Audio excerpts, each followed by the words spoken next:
အားလုံးပဲမင်္ဂလာပါခင်ဗျာကဲတတိတော့ဗီယမကြီးဆက်ပြောတာပေါ့ဗျာအချိန်ရတဲ့အချိန်လေးနော်ခုနစကားပြောတာတမင်းစားလေးအပူလေးဖြေတာရောပါတယ်နံပါတ်7ကအစ္စလမ်ဘာသာဝင်တွေဟာဘာကြောင့်တော်လှန်ရေးလုပ်နေကြဟုတ်တယ်ဗျာမွတ်စလင်နိုင်ငံတွေတော်တော်များမှာတော်လှန်ရေးတွေလုပ်နေကြတယ်ဘာကြောင့်လဲဒီမှာဒါရဲ့ခေါင်းစဉ်လေးပါစစ်လားနော် revolution မွတ်စလင်တွေပဲဖြစ်နေတဲ့ဟာနဲ့နော်ဘာလို့တော်လှန်ရေးလုပ်နေကြတာလဲဆိုတော့နော်ဒါ မှာထည့်ထားတဲ့ဟာပါဖြည့်ရဟာလေအင်းလေးလိုဖြည့်ထားပြီးတော့အခုဗမာလိုပြန်ပြီးတော့နော်ကျွန်တော်တို့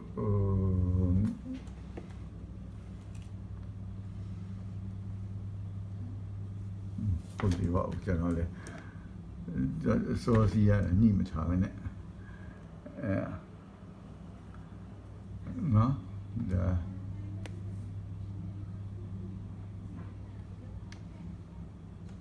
ဟုတ်ပြီရအဲ့တော့ဘာလို့လဲဆိုတော့ခုနဟာဒီစကားလေးစောင့်ကျွန်တော်တဝက်ပဲရှိသေးတယ်စကားအပူတွေပြောနေတဲ့ဟာအပူတွေဖြင်းနေတာမိသားစုကြောင့်ပြောနေလိုက်တာကျွန်တော်သုံးမှုလိုပုံပဲရှိသေးတယ်အဲ့ဒါနဲ့ကလာပြီးတော့လူနာရောက်နေပြီဆိုတော့ကျွန်တော်လည်းဖြတ်ချလိုက်ရတယ်အဲ့ဒါနဲ့ဆိုတော့အမြန်ပြီးအောင်လုပ်လိုက်ရတယ်နော်အဲ့တော့နောက်တစ်ခုကဘာလဲဆိုတော့ခုနကျွန်တော်ဘယ်ကပြောတာကျွန်တော်အမျိုးသမီးဘက်ကဆိုလဲအတူတူပဲနော်အမျိုးသမီးရဲ့အဖွာဘက်ကပေါ့လေအဖွာဘက်ကဆိုရင်ဒါဘုရားဘာသာရှမ်းဘုရားဘာသာနော်ဘယ်လိုလဲရလဲဆိုတော့အပေါ်ကဆင်းလာတဲ့ယူနန်ကဟိုတရုတ်မွတ်စလင်ပေါ့ပန်းသီးနဲ့ရတယ်အဲဒါကြောင့်မလို့ဆိုအဲ့လိုပဲဗျာနော်ကျွန်တော်မာဘီကတော့လောက်တာဖြတ်ချပလိုက်တယ်တော့ဆွေမျိုးပြတ်တယ်သူမိဘတွေကတော်တော်ချမ်းသာတယ်ဖျားတွေကတွေပါလိညာလေးနော်ကျွန်တော်မပြောတော့ပါဘူးနာမည်တွေပါလိနော်သူတို့အမြဲပြောနေတာကြားပါတယ်အဲ့ဒါတကယ်ချမ်းသာတယ်တအားချမ်းသာတာကြောက်တွင်းတွေပါလိရှိတယ်ပြောတယ်အဲ့ဒါနဲ့ဆိုအဲ့တော့တခါတူလဲတူပဲဆုံးဖို့ဟာအမျိုးသားဆုံးလာတော့ယောက်ျားဆုံးလာတော့အမျိုးသမီးရဲ့အဖွားရဲ့ယောက်ျားတော့အဖိုးပေါ်လေးဆုံးသွားကြတော့အဲ့တော့ပြန်လာရင်အကုန်လုံးအမွေတွေပေးမယ်ပတ်စံတွေပေးမယ်ဆိုသူကတော့မလုပ်တော့ဘူးဒါဒီယောက်ျားချစ်လို့ပဲယူလိုက်တယ်အဲ့ယူလိုက်ပြီးတော့ဒါနဲ့ပြန်ပြီးတော့မှအခုဟာတော့မဖြစ်တော့ဘူးဆိုပြီးတော့မှဆဲတော့သူ့ကိုဘာမှမပြီးတော့နော်ဘာမှမပြီးတော့လေပြီးတော့ပေါ့ဗျာသူကသူဘာဖြစ်လဲတာသမီတွေကလည်းကျောင်းဆရာမတွေကျောင်းအုပ်တွေမျိုးနယ်ပညာပေးမှုတွေအဲ့လိုပေါ့လေအစစ်အများကြီးပဲမြည်လက်ထက်ကြတော့ဆရာဝန်တွေဆရာမတွေနောက်ကြတော့ဆရာဝန်မတွေနောက်ကြတော့ဗာလဲဆိုတော့စေယုံအုပ်နော်မျက်စိစေယုံအုပ်တွေဗာဒီညာတွေနောက်ကြတော့တခြားဟာတွေအမျိုးသားတွေဗာတွေကလည်းဆရာဝန်နေနဲ့ဆိုကြတော့တချို့ဟာတွေကလည်းတချို့ဆိုရင်လည်းခရိုင်ဆရာဝန်မိသားဆရာဝန်ကြီးတွေဗာတွေညာတွေပေါ့ရအစုံမဲ့နောက်ကြ specialist တွေဖြစ်သွားပြီးတချို့ကြလည်းအဲ့ထဲမှာမိသားစု၄ခုလောက်ကဩစတြေးလျပြောင်းသွားပြီးဩစတြေးလျမှာဆေးရုံတွေပါတောင်ထောင်ထားတာအဲ့ဒါနဲ့ထားပါတော့လေအမျိုးစုံပေါ့လေဒီမြစ်တွေလက်ရှိကြလဲ specialist တွေတပုံကြီးပဲအဲ့ဒါနဲ့နော်အဲ့ကျတော့ကျွန်တော်ပြောချင်တာဘာလဲဆိုတော့ဗမာကြီးများအဲ့လိုဖြစ်တယ်အဲ့ဒါကိုကျတော့ဒါတွေကိုငါတို့ဗမာတွေကိုယူရဲဆိုမှမုန်းတယ်နော်အဲ့တော့ဗမာတွေကနေပေါင်းဒီမလေးရှားမှာကျွန်တော်မြင်နေရတာနော်ကလမတွေယူတာပဲကလမယူတာတော့နည်းတယ်သူကရှိတယ်ဗမာမတွေကပဲကလားအထီးတွေကိုဒီဟာတွေမလေးရှားကလားတွေယူတာတယောက်ကဆိုဘူမူလေးရက်ကဘူမူတယောက်ဆိုရင်လည်းအဲ့လိုပေါ့တထီးအဲ့လိုပဲအဲ့ညောင်အဆုံးသွားရှာပါတယ်အဲ့တော့အမူတွေအများကြီးရတယ်တချို့တယောက်ဆိုလည်းကျွန်တော်မိတ်ဆွေတွေရပဲပေါ့လေဆရာဝန်တယောက်ရဲ့သားပေါ့လေအဲ့ဒါလည်းသူ့အဖေဆရာဝန်ကြီးကကြီးလာတာအဲ့ဒါရဲ့သူတို့မျိုးနယ်မှာလုပ်နေတဲ့သွားဆရာဝန်မနဲ့ရတယ်သွားဆရာမအကုန်တော့ဘာလို့လဲတစ်စလုံးအလုပ်စားကြမလို့တခါတည်းကားအစ်နဲ့ဘာနဲ့ညာနဲ့အကုန်လုံးအပြည့်စုံပြီးဆိုတာနော်ရာသက်ပန်တက်ဆုံးနိုင်မယ်နော်သာသမီတွေကလည်းတခါတည်းကိုဘွဲတွေပါရဘာညာတခြားဟာတွေလည်းရှိပါတယ်ဒီကတရုတ်မှယူတာနော်ဒီကတရုတ်မှယူတာဒီကမလေးမှယူတာဗမာတွေကကိုနော်ဒီကမလေးမှယူပြီးတော့မှ မွတ်စလင်လုပ်တယ်လုပ်ပြီးတော့ကျတော့နိုင်ငံသားတွေပဲရရသားသမီးတွေကတကယ်ကိုministry မှာလုပ်နေတာအဲ့လိုမျိုးတွေရှိအောင်မျိုးစုံပဲเนาะကျွန်တော်အများကြီးတွေ့ပါတယ်เนาะအများကြီးတွေ့ပါတယ်ဒီရောက်ပြီအဲ့တော့ဒီရောက်လာပြီဆိုဒီကနီးစပ်ရမှာပေါ့ဒေါန်ဆန်းစုကြည်ပြောလို့ပေါ့ကျမသာအင်္ဂလာမှာနေလို့ဘူနဲ့ရတာဗမာကြီးမနေတယ်ဆိုလည်းဘူးနဲ့ရမလဲအဲ့လိုပေါ့နော်ဗမာပြည်လာတယ်လားလှုပ်တဲ့လူတွေယောက်ျားတွေလာတယ်ယောက်ျားတွေလာတော့ဒီကမိန်းမတွေနဲ့ရတယ်ဘာဆန်းလဲဗျာဒါကဒီလိုပဲပေါ့လူဆိုတာတော့ကြိုက်လို့ယူကြတာပေါ့နော်ဘူရီလာတော့လဲဘူရီနဲ့ရတာပဲဗျာဘူရီကိုအိမ်ဥကတင်ထားပြီးမှဖျားခေါ်ရတာဂူယူနေတဲ့ရောက်ခမတွေတောင်ရှိသေးတာပဲဗျာနော်မစတာကြီးကပြီးတော့ပြန်လို့ဘိုက်တုံးနဲ့ကြံတဲ့ဟာတွေလည်းအများကြီးပါဗျာဒီလိုပါပဲနော်ယူရီးယားတွေရောက်လာတဲ့ဟာနဲ့တရုတ်တွေရောက်လာတရုတ်မယားတွေလည်းတပုံကြီးပါပဲနော်အဲ့လိုပဲပေါ့နော်အဲ့ဘယ်နိုင်ငံမှာဖြစ်သွားပြီဆိုရင်ဗမာတွေအခုဆိုရင်ဘူရီနဲ့ရတာတွေနော်အမေရိကမှာရောအင်္ဂလန်မှာရောဒီမလေးရှားမှာရောနော်ဟိုအမေရောဗာလေကျွန်တော်တို့ဩစတြေးလျမှာရောတပုံကြီးမှာဒါလူချင်းပဲဗျာလူတွေကယောက်ျားနဲ့မိန်းမဆိုတာ attraction ရှိတာမတူတဲ့ဟာပို attraction ရှိတော့ရကြတာကောင်းမွန်လွတ်ကျွေးမဲ့လူကိုယူတာပဲဗျာဒါကြီးကိုဗမာပြည်ကျမှလာပြီးဒီကလားလာပါဖြစ်တယ်အဲ့ဒီကလားကြီးကောင်းမွန်ထားလို့အခုအများကြီးပဲဗျာနော်ဒါမွတ်စလင်တော့ဖြစ်သွားတဲ့ဟာတွေတော့ဖြစ်တာပေါ့ဒီတိုင်းဟာတွေလည်းအမျိုးစုံပါပဲဒါတွေနဲ့မုန်းမနေတော့ပေါ့ဗျာနော်အပြန်လာပေါ့အရှင်စန္ဒတိကပြောသလိုပေါ့မင်းကြားသလိုပေါ့နော်အရင်ဘဝတွေမဟုတ်ဒီဘဝမှာလည်းအမျိုးတွေနောက်အရင်ဘဝတုန်းကလည်းအမျိုးခင်ဗျားတို့အယူဆရဆိုအမျိုးတွေဖြစ်မယ်နောက်ဘဝတွေတန်ရာလည်းဖြစ်မယ်ဒါတွေလူချင်းဘာလို့မုန်းနေကြတာလဲဗျာဒါတွေအမုန်းနေနဲ့လုပ်နေကြတာဒါကြောင့်မိကုန်းလည်းမပါတဲ့အဖြစ်ပါနော်ဗမာကြီးမရောက်လာလို့ဗမာကြီးနဲ့ယူတယ်ဆိုတော့ရောက်တာလာတယ်ဆိုတော့ရွှေ့ပြောင်းလို့ဒီမှာဆိုယောက်ျားတွေလာတာများတယ်ဗျာနော်မို့မိန်းမတွေထားခဲ့တယ်အဲ့တော့ဒီမဲ့ဗမာကြီးမရကြတယ်ဗမာပြည်လူတွေလည်းအခုလာတော့ယောက်ျားလေးတွေရောမိန်းကလေးတွေရောနိုင်ငံသားတွေနဲ့ရနေကြတယ်တပုံကြီးပြနော်တခါလေးဆိုရင်မပြောတော့ပါဘူးဗျာအဲ့ဒါဒီအဲ့ဇာလန်နေတီရှိတယ်နော်ယောက်ျားရောမိန်းမတွေလို့ယောက်ျားလှုပ်တယ်စက်ယုံမဲ့လှုပ်နေတယ်မိန်းမကိုအိမ်မဲ့ခေါ်ပြီးတယ်အဖိုးကြီးကို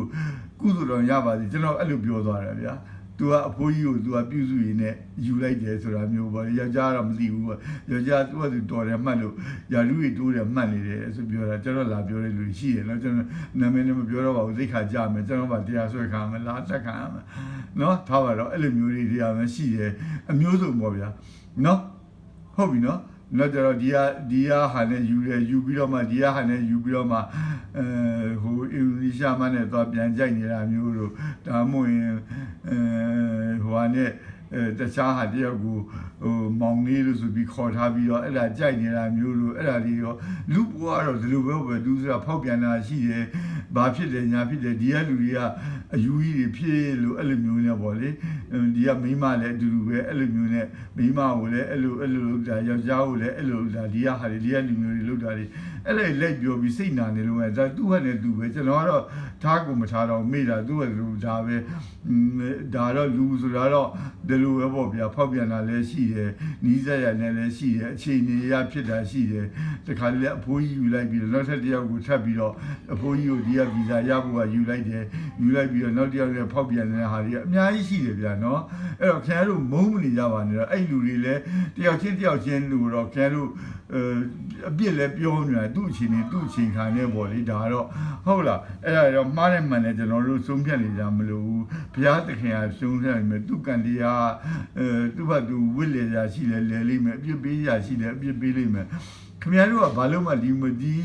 ဟာတွေကိုကပြားတွေအုတ်ကြားမြက်ပေါက်တွေ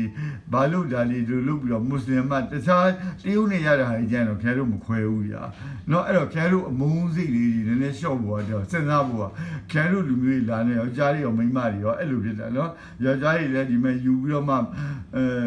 မလေးမနေပြီးတော့ရှာကျွေးနေတယ်ရှာကျွေးနေပြီးသူကဖောက်ပြန်နေတာကျွန်တော်ရှင်မလာပြီးတော့စေးလာတောင်းတဲ့ဟာရှိသေးတယ်ဗျာเนาะဘာကလူစေးမျိုးလာတောင်းတာရှိသေးတယ်เนาะအဲ့လိုမျိုးတွေရှိသေးတယ်အဲ့ဒါမျိုးနဲ့ဆိုတော့ပြောင်းကြီးပဲပြောတာကျွန်တော်ဆရာဝန်မဲ့လေဗျာဘာပြောရမှာခရမ်းမှားတယ်မှန်တယ်လည်းပြောနေလို့မရဘူး သူမိမလည်းပြန်ပြောနေလို့မရဘူးကျွန်တော်တို့ရဲ့တာဝန်ကစီးဆရာဝန်တယောက်ရဲ့ဟိုဟာเนี่ยကျွန်တော်ဒါခြုံပြီးတော့အခုမှပြောလိုက်တာပါနော်အဲ့လိုမျိုးပဲမောင်လေးနဲ့ဖြစ်တာဟိုမကြားတော့ကြားပါတယ်အဲ့လိုမျိုးနဲ့ဆိုတချို့ဆိုရင်ဟိုလိုဒီလိုနဲ့တေးရတော့မှဘာလို့ညာလို့လူများကြီးဆွဆွဲကြတာပေါ့ဗျာအဲ့လိုမျိုးတွေဘယ်သူတွေပဲမပြောတော့ပါဘူးညာနော်တော့ကျွန်တော်ခေါင်းမှာပတ်လာမယ်ဆရာဝန်သိခါလဲကြမယ်ဆရာဝန်ကျင့်ထုံးလဲပြက်မယ်လူတွေအကြောင်းလဲပြောလို့ကျွန်တော်ပြောချင်တာအဲ့လိုတွေပါနော်အဲ့ဒါဟိုမဲ့တော့မှဘာကြီးကျမလာတဲ့မွတ်စလင်ကျမခင်တို့ကဒါဘူလဲရတော့ခင်တို့အထင်ကြီးနေတယ်နော်ဘူလဲရတဲ့လူကြရင်အထင်ကြီးနေတယ်နော်တရုတ်နဲ့ရတယ်ဆိုလဲဘာမှမဖြစ်ဘူး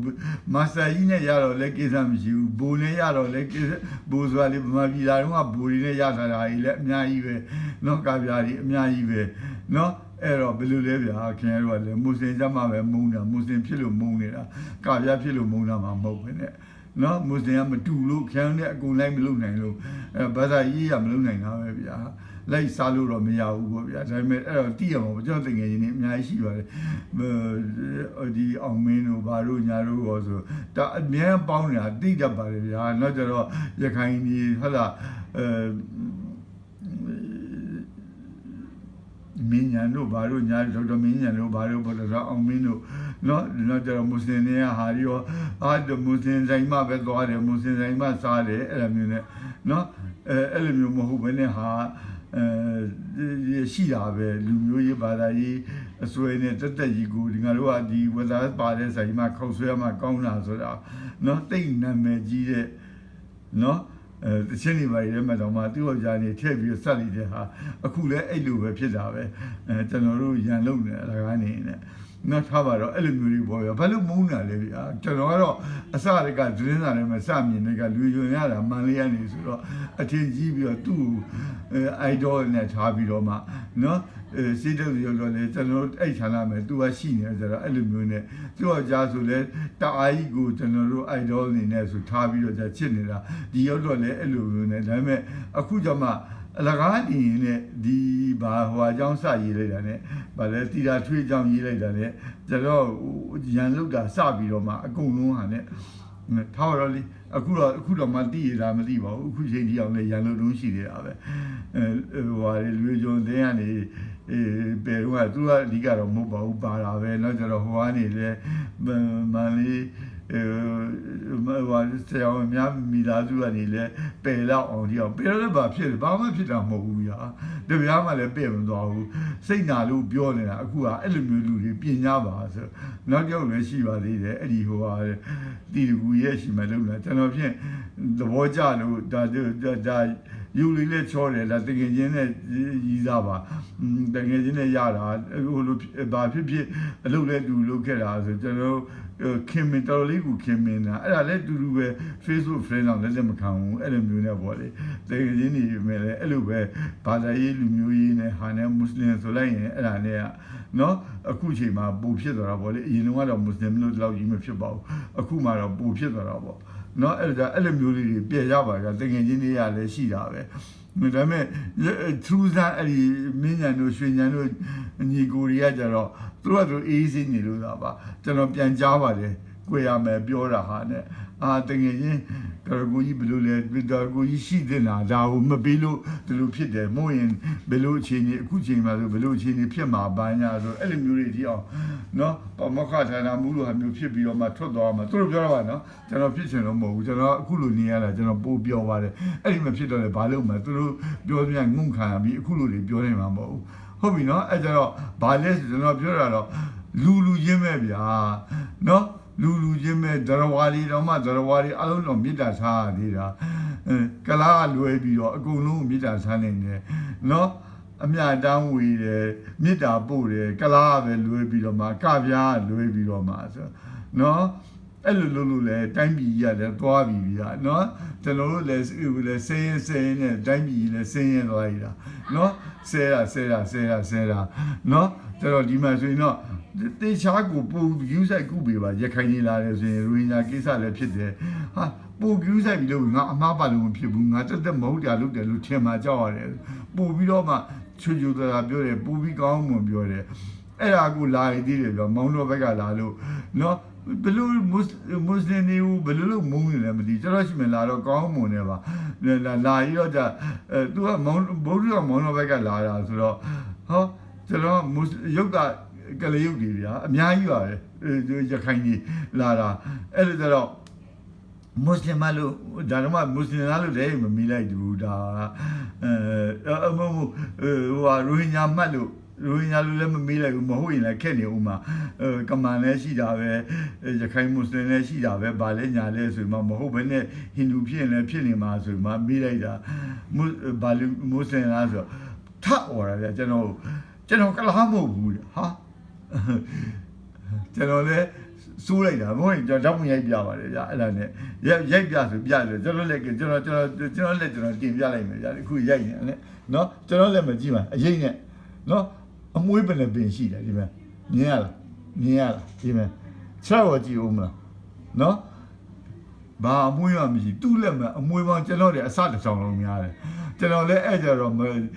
ရီးတီနဲ့ပြန်ပြောတယ်အေးကွာလို့ငါတော့ငါမင်းကလားမဟုတ်ဘူးဆို sorry ပဲငါမေးလိုက်မိတာလို့မွတ်စလင်မဟုတ်လေကိစ္စမရှိအောင်တခုများငါမသိဘူးကွာလို့မင်းရုပ်ကကြည့်လိုက်တော့တမျိုးဖြစ်တယ်ငါတို့လိုပုံစံမျိုးကျွန်တော်အဲ့လိုပဲပြောပါတယ်ကလားနဲ့တူလည်းပြောငါတို့လိုပုံစံဖြစ်တယ်ငါတော့ကလားလို့ခေါ်ခိုင်းတာကွာငါကြည့်ငါလက်ကအမွေးရှိတော့မရှိဘူးမင်းလက်ကအမွေးတွေကဘယ်လိုပြည့်နေအဲ့ဒါနဲ့မင်းငါလည်းအစတရားတစ်ထောင်မကဘူးမင်းမလက်အမွေးနဲ့ sorry ပဲကွာဒီတိုင်းမှားပြောလိုက်မိတာပါလို့အဲ့ဒါနဲ့ဆိုတော့အဲ့တော့မှမို့ပါဘူးလေဆရာတဲ့မျက်နှာတော့မကြည့်တော့ဘူးပေါ့ဗျာဟုတ်ပြီနော်အဲ့ဒါခရဟုတ်တယ်မှလည်းအဲ့လိုပဲပေါ့ဗျာနောက်ကြတော့မမေးရတော့ဘူးမွတ်စလင်တို့ထင်နေဆိုရင်ဘာသာကိုယ်ွယ်လေးလိုပဲမေးရတာအဲ့တော့မွတ်စလင်မန်တည်နေတာနဲ့တော့မှမဟုတ်ရင်တော့မမေးတော့ဘူးဗျာမထင်ရင်သူတို့ပြောတဲ့ပုံစံနဲ့သိမတင်ခိုင်းမမေးရတော့ဘူးအဲ့လိုဗျာကျွန်တော်ကလားမဟုတ်ဘူးဆိုထအော်တာဟောပုံကကလားကြီးနဲ့ကျွန်တော်လက်ကအမွေးကျွန်တော်ရိုက်ပြလိုက်တယ် sorry ပဲတော့ကျွန်တော်ရိုက်ပြလိုက်တာနော်ကျွန်တော်အစဓာတ်ပုံရိုက်ပြီးတင်လာတယ်အခုကပြောင်းပြလိုက်တာဘယ်လေးရောကြည့်ဦးနော်ဟုတ်ပြီလေအရေးနဲ့ဆိုတော့ပုံမြင်ရမှာပါဗျာနော်အဲ့တော့မွတ်စလင်လိုဖြစ်တာမွတ်စလင်ကိုမုန်းတာကနော်လက်တော့အခုကကျတော့ဗာလဲဆိုတော့တော်လိုင်းကြီးတွေလုံတာဒီမွတ်စလင်နိုင်ငံတွေပဲတော်လိုင်းကြီးလုံချဘာညာနဲ့ဆိုဖြစ်နေတယ်ဆိုတော့ဒါမွတ်စလင်ဖြစ်လို့မဟုတ်ဘူးဗျာနော်မွတ်စလင်ဖြစ်လို့ပေါ်ပြီးတော်လိုင်းကြီးလုံနေကြတာမဟုတ်ခင်ဗျားတို့လည်းဗမာယူလည်းတော်ရင်လေးလုံနေကြတာပဲလေဗျာဒါတော့ရှင်းနေတဲ့ကိစ္စပဲနော်ဗမာယူလည်းတော်လိုင်းကြီးလုံနေကြတာပဲနော်အမျိုးစုံပဲရှမ်းရောကရင်ရောအကုန်လုံးဗုဒ္ဓဘာသာတွေရောရှိသမျှလူမျိုးစုံဘာသာစုံကတော်လိုင်းကြီးလုံနေကြတာပဲနော်အစောတော့မှအခုတော့မဟုတ်ပါဘူးလေကဲဗုဒ္ဓဘာသာဖြစ်တဲ့ရှမ်းနေနဲ့ဗုဒ္ဓဘာသာဖြစ်တဲ့ဗုဒ္ဓဘာသာကရင်နေနဲ့နော်ဗုဒ္ဓဘာသာမွန်နေနဲ့ဘုရားအခုတော့တော်လိုင်းရေးရပါလာပါပြီအဲ့လိုမျိုးကဘာမှမလုပ်ဘဲနေတော့ကျွန်တော်တို့တော့မှဟဲဘယ်လိုဖြစ်တာလဲအဲ့ဒါနဲ့ဆိုမှခရစ်ယာန်တွေကစတော်လှန်နေရတယ်နော်တခြားလူတွေလည်းဗမာတွေလည်းတော်ရမှာလေ NUG ထဲမှာကျွန်တော်အဲ့ဒီတိုင်းရင်းသားတွေဟာဒီနဲ့တော့စိတ်ထဲတော့ဒီမျိုးဖြစ်တယ်ကျွန်တော်လည်းမှားတော့တာပေါ့လေထားပါတော့အဲ့ဒါလူမျိုးရေးဘာသာကြီးနဲ့မဆိုင်ပါဘူးပြတော်လှန်တာပဲမကြိုက်လို့တော်လှန်တာပေါ့လေအဲ့တော့တော်လှန်တာတွေကဘာလို့ဖြစ်တာလဲဆိုတော့ revolution ကနိုင်ငံရေးအရာမကြိုက်လို့ဗမာပြည်မှာတည်ရနိုင်ငံရေးမကြိုက်လို့ပေါ့ဗျာနိုင်ငံရေးအာဏာသိမ်းနေတယ်လည်းချတာပေါ့နော် economic စီးပွားရေးကျက်တဲလာလို့နော်နိုင်ငံတွေကစီးပွားရေးကျက်တဲလာတယ်ဆိုရင်ထချကြတယ်နော်စီးပွားရေးဖြစ်လို့ဟာဒီအများကြီးပါအဲ့ဒါကဘာမဲ့အဲ့ဒါတော့အများကြီးကြားနေရတာနော်အခုဘင်္ဂလားဒေ့ရှ်လိုဖြစ်တာဆိုလဲစီးပွားရေးတွေလာထိဒါရလို့နော်ဘာသာချင်းအတူချင်း social pressure နဲ့နော်ဖိနေတာတွေဘာတွေချုပ်ချယ်တာတွေများတယ်အခုဗမာပြည်လို့ဆိုရ social ကလက်ပါတော့ပေါ့စစ်တပ်နဲ့အတိုင်းဝိုင်းနဲ့ခရိုနီတွေကပဲစားနေကြတဲ့လူတွေဘာမဖြစ်ဘူးဆိုတာအဲ့ဒါတွေနဲ့နော် NLD ဟာတွေကိုဖိနေတာနဲ့တခြားဟာလည်းပါပါတယ်လေ social ဆိုတာအဲ့လိုမျိုးပေါ့ social political ပေါ့လေအဲ့ဒါတွေကတိတ်များလာပြီဆိုမခံနိုင်တော့ဘူးပြ pressure များလာရင်ပောက်ကွဲမှာပဲနော် pressure များလာရင်ဖိအားများလာရင်ပောက်ကွဲမှာပဲနော်အဲ့ဒါတအားများလာပြီဆိုရင်ပောက်ကွဲရတာပဲတိုင်းမှုဖြစ်တာပဲအဲ့တော့ဒါတွေက social မှာလည်းပြောတာပဲဗျာမတရားတာဖိနှိပ်ချုပ်ချယ်တာတွေများလာရင်ကဲ American တွေကိုဗျာအင်္ဂလိပ်တွေကလာအုပ်ချုပ်နေတယ် American တွေကိုဖိနှိပ်တာတွေများလာတော့အင်္ဂလိပ်ကိုပြန် American ပုံကန်တာပဲအဲ့ဒါပဲ social အရာပဲဗျာ နော် economic တွေ political တော့မဟုတ်ဘူး social ရပဲငါတို့လာလို့တာမရဘူးဆိုမှ political နော်ပြန်ချတာပဲနော်အဲ့ဒါဥရောပမှာရောအာရှမှာရောအာဖရိကမှာရောအမေရိကန်မြောက်ပိုင်းတောင်ပိုင်းပေါ့လေအမေရိကန် not တောင်အမေရိက South America ပေါ့တောင်အမေရိကမှာပုံများတာပေါ့နော်အဲ့တော့မွတ်စလင်လူများစုနိုင်ငံတွေမှာဘာဖြစ်လဲဆိုတော့ရာဇဝင်အရာကူကဘာလဲဆိုတော့ဒါတွေကပုံများနေတာဘာလို့ပြန်များလဲဆိုတော့အဲ့ဒီများတဲ့အချက်လက်တွေကျွန်တော်တို့ကြည့်ရဆိုရင်ကိုလိုနီဖြစ်တာလေအများစုကကိုလိုနီတွေဖြစ်တာနော်နောက်ကြနိုင်ငံလွှမ်းမိုးမှုတွေနိုင်ငံခြားကနေပြီးတော့မှဟိုဘက်ကဒီဘက်ကနော်အဲ့လိုမျိုးလွှမ်းမိုးမှုခံရလို့နော်1900နေပြီးတော့မှ1950လောက်ထိအောင်မွတ်စလင်ကဘာကြီးတစ်ခုလုံးကနော်သူတို့ပါပဲဒုတိယကဘာစစ်ပြီးထိအောင်ပေါ့ပြီးတဲ့အချိန်ထိအောင် European power တွေကနေပြီးတော့မှဒါတွေအာဖရိကမှာရှိတဲ့မွတ်စလင်နိုင်ငံတွေ Middle East ရှိတဲ့မွတ်စလင်နိုင်ငံတွေအင်ဒိုနီးရှားတို့ဘာတို့ညာတို့မလေးရှားတို့အင်ဒိုနီးရှားတို့ဘာတို့ရှိသမျှဟာအားလုံးတွေမှာနော်နောက်ကကျတော့အိန္ဒိယဆိုရင်လည်းမူကိုအင်ပါယာကြီးရှိတာဗျာဒါမွတ်စလင်နိုင်ငံလိုပဲအဲ့လိုမှပြောလို့ရတာပေါ့လေထားပါတော့အယ်ဂျီးရီးယားဆိုရင်ပြင်သစ်ကအီဂျစ်တို့ဆူဒန်တို့အင်ဒိုနီးရှားတို့အီရတ်တို့လစ်ဘီယာတို့အကုန်လုံးအဲ့နိုင်ငံတွေကကိုလိုနီကနေလွတ်တဲ့အချိန်မှာကိုလိုနီကဘာဖြစ်လဲကိုလိုနီဆိုတာ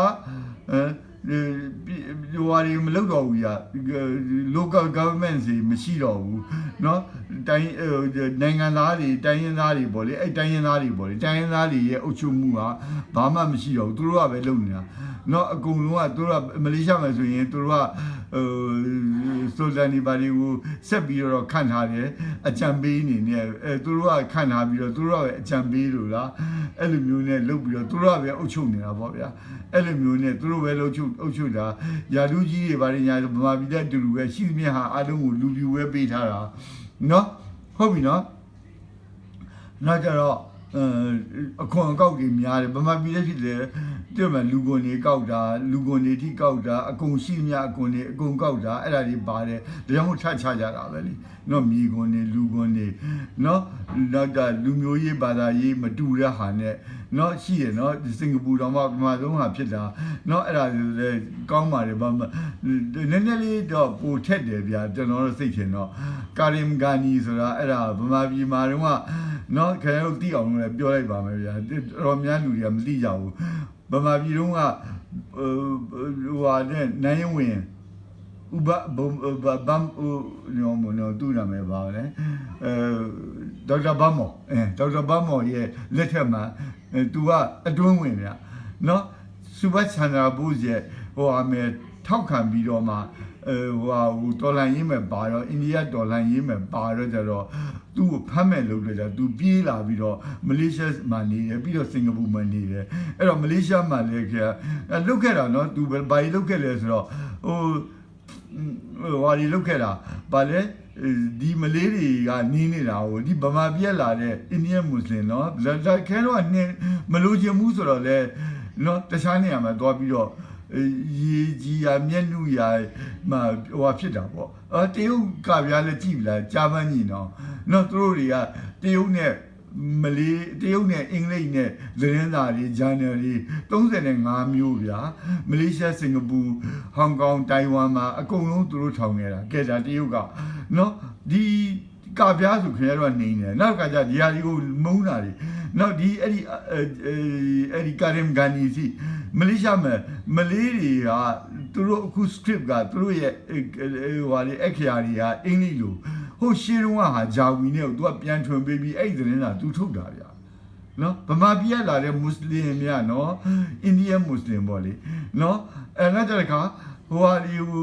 သူကဟိုဟာလေတမီလ်စကားလည်းတတ်တာဟုတ်ရအဲ့တော့တမီလ်စကားတမီလ်ဘာသာနဲ့သတင်းစာသူထုတ်ပေးရတာနော်အဲ့တော့ culture pressure ပြောရင်းနဲ့ကျွန်တော်လည်းစကားစပ်ပြီးလို့ရောက်သွားတာကြည့်ကဲဒါလေးတွေတချို့ကလည်းဆက်တင်တယ်ထည့်ပြီးပေါ့ဗျာနော်ခေါင်းစဉ်လည်းမတူပေမဲ့နှိမ်လို့ဖြစ်တော့တခြားနေရာရောက်သွားပြီးတခြားနေရာမှာတိုးတက်သွားတော့ဗောလူရနောက်ကျတော့စင်ကာပူရောက်သွားတယ်စင်ကာပူကသူကဒီမှာလဲဗမာပြည်ကလည်းသတင်းစာတွေပါထုတ်တယ်ဘာညာနဲ့ဆိုရှိတာဗောဗျာအဲ့တော့ဒီမှာလဲသူရေးခဲ့တဲ့စာအုပ်တော်မှနော်ဟိုအကြောင်းကိုကရင်ဒီ မှာဟိုဟာတန်တောင်ပေါ်မှာဟိုလောက်တာ Abrahamic religion ကိုလက်သင့်ခံပြီးတော့ပုံစံနဲ့နော်ဟိုဟာနဲ့ကော်ဘာနီလို့လို့ပေါ့လေစိတ်ကိုဟိုလေကော်ဘာနီတော့မဟုတ်ဘူးပေါ့လေစိတ်ကိုလှီးတာတစ်နှစ်တစ်ခါနော်တန်တော်ပေါ်မှာကရင်တွေကနေပြီးတော့သူတို့တွေကဟိုကနေဆင်းလာတယ်လို့ဆိုထင်တာဟိုဗာလဲဂျူးတွေရဲ့စနေတာသမီစနေရောက်အဖွဲ့ဆက်နှစ်ဖွဲ့တွေကတစ်ဖွဲ့က Lost Brothers ဆိုမှအဲ့ဒါပေါ့ group ပေါ့အဲ့လိုမျိုးလို့ဆိုမှအဲ့ဒါသူရေးခဲ့တာနော်အဲ့ဒါတွေနဲ့အိတ်ဆောင်ကျွန်တော်တင်ထားတာရှိပါတယ်နော်နောက်တစ်ခါကျတော့အဲ့တော့ तू ကစင်ကာပူရောက်သွားတာဘာဖြစ်လဲ cultural pressure ရှိရနော်ဟိုမှာလဲ तू လှုပ်တယ်လှုပ်ရှားမှုလုပ်တယ်အဲ့ဒီမှာမလေးအဖွားကြီးရှိကိုဂရိနဲ့တူတယ်အဲ့ဒီဟာခရစ်ယာန်ကမွေးစားဖို့ဘာအကြောင်းလဲလည်းမသိဘူးပဲကျွန်တော်တို့ရှာမှတ်မိတော့အဲ့ဒါမွေးစားဖို့ပေးထားပြီးအရွယ်ရောက်တော့မှပြန်ပြီးလိုချင်တယ်ဆိုပြီးတော့မှအင်္ဂလိပ်လက်အောက်ကကိုလိုနီဘွားမှာရှိသေးတယ်နော်လွတ်လိုက်ရင်မရခင်အဲ့ကျတော့သူတရားဆွဲတော့ကြတော့သူပြန်ပေးလိုက်တော့ကြတော့ခရစ်ယာန်ဖြစ်သွားတယ်မလီရဲ့မွတ်စလင်ကနေပြီးတော့မှခရစ်ယာန်မွေးစားထားတဲ့ဟာနေပြီးတော့မှခရစ်ယာန်ပြန်ဖြစ်သွားတယ်ဆိုတော့အဲ့ဒါကိုဒီကလင်ဂန်ဒီကလှုပ်ရှားမှုအကြီးကျယ်လုပ်တာမလေးတွေကိုလှုပ်ရှားမှုလုပ်ပြီးဥဆောင်ပြီးဆန္ဒပြတာနော်ခဲတော့လူချင်းမှမဟုတ်ဘူးလေဒါပေမဲ့ထားပါတော့နော်ကိုလိုနီစန့်ကျင်ရေးကိုပထမဆုံးဆန္ဒပြတာစင်ကာပူနိုင်ငံရဲ့တစ်ခုလုံးရဲ့ရာဇဝင်မှာပထမဆုံးဆန္ဒပြတာသူလုပ်ခဲ့တာနော်သူလုပ်ခဲ့တာသူ့ကိုတော့ကြဖမ်းတော့လေအဲ့တော့ဘာကွာလဲအဲ့ဒီခေတ်ကနဲ့နိုင်ငံရေးလုပ်တယ်ဆိုရင်နော် B class လာမသိဘူးထားတယ်သတင်းစာဖတ်ခွင့်လေးယူနာထောင်ဝင်ပေးတယ်ကောင်းကောင်းစားရတယ်ကောင်းနိုင်ငံရေးသမားဆိုရင်အဲ့လိုအခုကျတော့အဲ့လိုမဟုတ်ဘူးနိုင်ငံရေးသမားဖမ်းလိုက်ဒီစစ်တပ်ကတော့ခေကဟိုတခါလဲညှဉ်းပန်းတတ်တယ်ညဖမ်းတယ်မနဲ့အလောင်းလာယူလဲဆိုတာမျိုးလိုနော်ညှဉ်းပန်းနှိပ်စက်ပြီးတော့ကောင်းကောင်းမကြွေးဘဲနဲ့ယောဂတွေရပြီးတော့မှတေကန်ကြီးမှလွတ်ပြီးတာမျိုးဒီအောင်လဲရှိတာပဲနော်အများကြီးပဲတည်သွားတာပဲအဲ့ဒီဟာနဲ့နော်ဟုတ်ပြီနော်ဘူဘတ်တော်လိုဟာမျိုးဆိုကြည့်ဗျာရှေ့သို့ရော forward ရော editor လောက်လာတယ်လူနော်ခဲလို့လောက်လုပ်ပေးတာနော်ဒီဘက်ကိုစစ်တပ်ကိုဗာလဲဟိုဟာရေတက်ကိုသူတို့ပဲကြောက်အောင်လုပ်တယ်ဒါလူတိုင်းဆွဲဆောင်တာသူ့ကြောင့်မှအဲ့ဒါကိုလုပ်တယ်ဆိုမှဖမ်းပြီးတော့မှထောင်ထဲမှာညှင်းဆဲပြီးတပ်ပလိုက်တာမဟုတ်တူတောင်လုပ်တယ်လို့ကြားတယ်ဗျာအဲ့ဒါမျိုးနဲ့တနာပါတယ်ဗျာဟိုဟာနဲ့ဒါကျွန်တော်လည်းတော်နေတာဟုတ်ရအမျိုးလဲဟိုလိုဒီလိုဆက်ပြီးတော့အဝေးကြီးပါတော်တယ်ဆိုပြီးတော့မှဟုတ်လားကျွန်တော်ခုနဟိုပြောတဲ့ဥပြောဟိုအရင်တစ်ခေါက်မှပြောတဲ့ဥပြောကျွန်တော်အဖိုးပေါ့လေအဖွားရဲ့အကူကြီးပေါ့လေသူနဲ့မယားညီကိုလာဘာလာအဲ့လိုမျိုးပေါ့လေထားပါတော့အဲ့ဒါနဲ့ဟိုတေချာလေးအမျိုးဆက်လာကြီးထားပါတော့ကျွန်တော်တင်ထားတာကြီးရှိပါတယ်ကြားပတ်ညီနဲ့ကြားပတ်ညီရောက်ဖအဲ့ဒါထားပါတော့ဗျာအဲ့ဒီမှာရောက်တော့အဲ့ဒီ cultural ပေါ့လေအဲ့လိုမျိုးတွေဖြစ်လို့သူကဟောလုပ်ပလိုက်ရတယ်အဖမ်းခံရတယ်ထောင်ဆယ်လကြာတယ်ရှီဇာအိုင်လန်မှာလည်းတူပါရဲ့နောက်ကျတော့ deport လုပ်လိုက်တယ်နော်နောက်ကျတော့အဲ့ဒီဟိုဖြစ်ပြီးသားဆိုပါကစ္စတန်မှာရောက်ပြီးဆုံးသွားရင်လည်းတူပါရဲ့နော်ထားပါတော့လေကျွန်တော်တော့ဆုံးရှုံးတယ်လို့မထင်ဘူးဗျာသူလုတ်ခဲ့ပေးခဲ့တာဒီအများကြီးပဲဗျာနော်ဒါဒီအသုံးချနိုင်ရင်ကျအဲ့လိုလုတ်တဲ့အချိန်အသုံးချနိုင်ရင်အများကြီးပါဗျာကျတို့အသုံးမချပဲနဲ့ဖြစ်နေတာဥက္ကုဏီလည်းဒီလိုပဲတပ်ပလိုက်တယ်ဗျာအသုံးချကြမှာအသုံးမချပဲနဲ့ကျတို့ကမတူတာနဲ့တပ်ပလိုက်တယ်အဲ့ဒါနဲ့နော်အဲ့ဒါခုနပြောတဲ့ economic exploitation လည်းရပြီမာပြည်ကဖြစ်တာလည်းတိပါလေဗျာတခြားနိုင်ငံတွေရောအဲ့ဒါကြောင့်မလို့ချတော်လာတာပေါ့ဗျာနော်ဒါကြောင့်မလို့အဲ့ဒါတွေဖြစ်လို့ကိုလိုနီစန့်ကျင်ရေးတွေ revolution တွေပေါ်တာဗျနော် Latin America မှာလည်းဖြစ်တယ် Latin America ဆိုတည်ရနော် တောင် America နိုင်ငံတွေပေါ့လေ Africa မှာဖြစ်တယ် East Asia မှာဖြစ်တယ်အကုန်လုံး revolution တွေဖြစ်တယ်ဒါပေါ့မွတ်စလင်နိုင်ငံတွေလည်းအများကြီးရှိတော့အများကြီးဖြစ်တာပေါ့ဗျာနော်အဲ့တော့ကိုလိုနီမွတ်စလင်တွေလေးမှာဒီတော်လှန်ရေးလုပ်နေတာက anti colonial နော်ကိုလိုနီစန့်ကျင်ဗမာဂျမန်တော်လှန်တယ်အင်္ဂလိပ်တော်လှန်တယ်နောက်အခုစစ်အစိုးရကိုတော်လှန်တယ်လို့မျိုးနော်အဲ့ဒါကြီးလှုပ်ရှားမှုဘာသာရေးရချနေတာမဟုတ်ဘူးနော်နောက်ခုနကနောက်တစ်ခုကဘာလဲဆိုတော့အဲ့လို မကဘူး empire ကြီးတွေအကြီးကြီးတွေရှိတာတွေကြာကြီးရှိနေတဲ့ empire ကြီးတွေပြိုကွဲသွားတဲ့အချိန်မှာအင်္ဂလိပ်ကလည်းတိတ်ထားလို့ပဲပြန်ဖြုတ်ပေးလိုက်တဲ့အချိန်မှာတို့ဘာတို့နော်မဂို empire ပေါ့မိုဂါလို့ဒီကတော့ရေးရသူတို့ကရေးရတော့မဂို empire ဗမာတော့မဂို empire ကြီးပေါ့အိန္ဒိယကြီးပြိုကွဲတော့ကျတော့အိန္ဒိယပါကစ္စအိန္ဒိယနဲ့အရှေ့ပါကစ္စတန်အနောက်ပါကစ္စတန်တော့ကျတော့ဘင်္ဂလားဒေ့ရှ်ဟုတ်လားအဲ့လိုတွေပြိုကွဲတယ်နောက်ကျတော့ဒီဘက်ကအောက်ဘက်ကဆိုလေဟိုဟာဒီဗာလဲစရီလင်္ကာနော်လေးနိုင်ငံကြီးကိုကွဲထွက်သွားတာအဲ့လိုမျိုးနဲ့နော်အပေါ်ဘက်ကတခြားဟာကြီးလည်းရှိသေးတာပေါ့ဗျာအတီလေးတွေကထားပါတော့အဲ့ဒါထက်မပြောတော့ဘူးသိပြတ်တာမပေါ်လို့အော်တိုမန်အင်ပါယာကြီးတဲ့အတူတူပဲအကုန်အစိတ်မှာခွဲလိုက်တယ်နော်နောက်ကြတော့ဟိုမှာကြည့်လားဗာလဲအဲ့လိုပေါ့လူမျိုးတွေကကုန်ခွပြီးနေအောင်ဖြစ်သွားတာနော်အဲ့ကြတော့နော်အီရန်အင်ပါယာအဲ့လိုအင်ပါယာအကြီးကြီးရှိတာတွေကိုဖြိုခွဲပလိုက်တော့ကြတော့အဲ့ဒီမဲ့မတီမငြိမ်နေဖြစ်တယ်เนาะအဲ့တော့မှအဖွဲ့အစည်းတွေကအမျိုးစုံပေါ်လာတယ်เนาะအဲ့တော့ဒီရှေ့လေပိုင်းမှာရောဒီအကုန်လုံးပေါ့ဗျာနေရာတကာမှာအဲ့လိုပြဿနာဟိုဟာလေအစ္စရေးကိုလည်းထီထောင်ပြီးတော့ကြတော့ခွဲပေးလိုက်တယ်အဲ့ရနဲ့စပြီးတော့မှတခါလဲဖြစ်တာเนาะအဲ့ကြောင့်မလို့ဟိုဟာတော့မှဘယ်လိုလဲဒီမင်းမီအခုဘယင်ရဲ့စုံသွားကွဲသွားပြီးစုံသွားတယ်ကွဲသွားတာမကွဲခင်စုံတယ်လေသူကနော်ထားပါတော့ဗျာပြောလိုက်မယ်ဆိုရင်ကောင်းတဲ့ချစ်ချင်းမပေါ်ဘူးအကြောင်းရည်တွေရောတည်နေတယ်သူကဟိုသွားတော့ဟာကိုနော်အိန္ဒိယသွားပြီးသူ့မျိုးတွေဟိုဟာနဲ့ကြိုက်တော့ကြတော့ဗာလဲနှလုံးခွဲစိတ်ဆရာဝန်နဲ့ဟာနင်းရဲ့ favorite uncle ကအိန္ဒိယပါကစ္စတန်ကိုခွဲပြီးတော့ကြာလှုပ်လိုက်တာဟာနဲ့လူတွေငါတို့တွေတိမ့်နဲ့ချီပြီးတည်တာဆိုမှပြောတာနော်ဟုတ်ပြီနော်ဟုတ်ပြီလေအော်တိုအဲ့တော့အဲ့လိုမျိုးတွေပေါ့လေအဲ့ဒါလေးကပြောလိုက်တယ် sorry ပဲတချို့ဟာတွေကတိတ်လည်းပြောချင်သေးတယ်မှတ်ညာလည်းမကောင်းတော့ဘူးဒါမှတ်ညာမကောင်းလို့လောက်ထွက်လာတော့ကျွန်တော်ကမှတ်ညာလည်းကောင်းရင် series တရားလောက်ထွက်လာလိမ့်မယ်ဖြစ်နော်အစိုးရအကောင်းဖြစ်လာပေါ့ဗျာဒါပဲဖြစ်တာပဲအဲ့တော့အပြိုင်ဆိုင်အဖွဲ့တွေပေါ်လာတယ်နော်အခုကိုကြည့်လာဟိုရဲမဲ့တော့ပါလက်စတိုင်းလိုဟာမျိုးဆိုတော့မှနော်ဟာမတ်နဲ့ဒီဘက်က